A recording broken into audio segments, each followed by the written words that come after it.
for good food.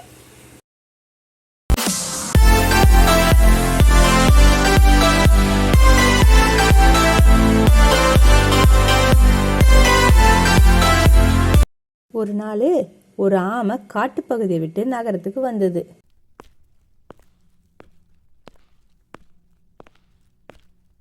அப்போ அந்த வழியா வந்த 2 பசங்க ஆமையை பார்த்தாங்க. டேய், இந்த ஆமையை பத்தி உனக்கு தெரியுமா?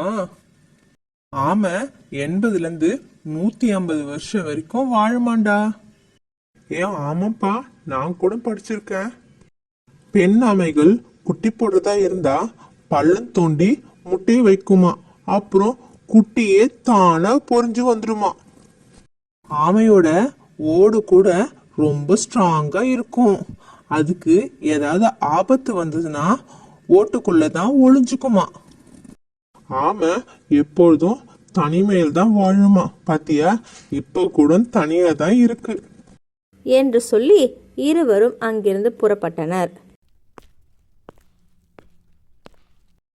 அதே இடத்தில் இருந்த மற்றொரு 2 நபர்கள் பேசிக்கொண்டனர். டேய், கேட்டியா? ஆமைக்கு அடியே படாதான், ஓடு அவ்வளவு ஸ்ட்ராங்கா. அது என்ன பாத்துருவோம், ஏற்றா அந்த கல்ல என்று சொல்லி ஆமை மீது கல்லை வீசினர்.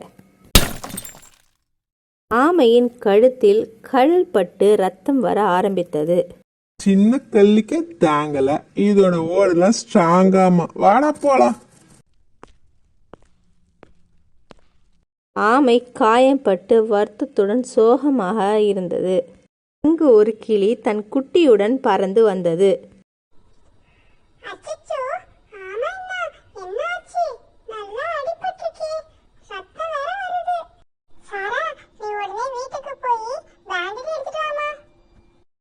அந்த பசங்க தாமா கல்லாலே அடிச்சுட்டாங்க.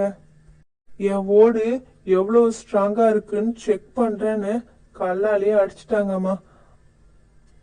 இந்த பசங்களுக்கு இதே வேலையா போச்சு. அம்மா, இந்தம்மா பேண்டேடு. சாரா, வந்துட்டியா? தாமா. கிளி காயத்திற்கு மருந்து வைத்து ஆமைக்கு கட்டு போட்டு விட்டது. ரொம்ப நன்றிமா தங்கச்சி.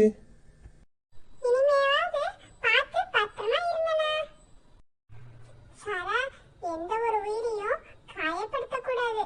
அது எவ்வளவு பாவம் தெரியுமா? ஆமாம்மா. ஏம்மா அந்த அண்ணனுக்குலாம் அது புரியவே இல்ல. பாவம்லம்மா. ஆமாம்மா. எவ்வளவு வலிச்சிருக்கோம்லம்மா.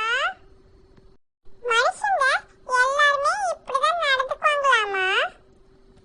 மனுஷங்கள எல்லாரையும் தப்பு சொல்லிட முடியாதுமா. ஒரு சில பசங்க தான் இந்த மாதிரி பண்ணுவாங்க. ஆனா நிறைய பேர் நல்லவங்க தான் இருக்காங்க நம்ம நாட்டுல.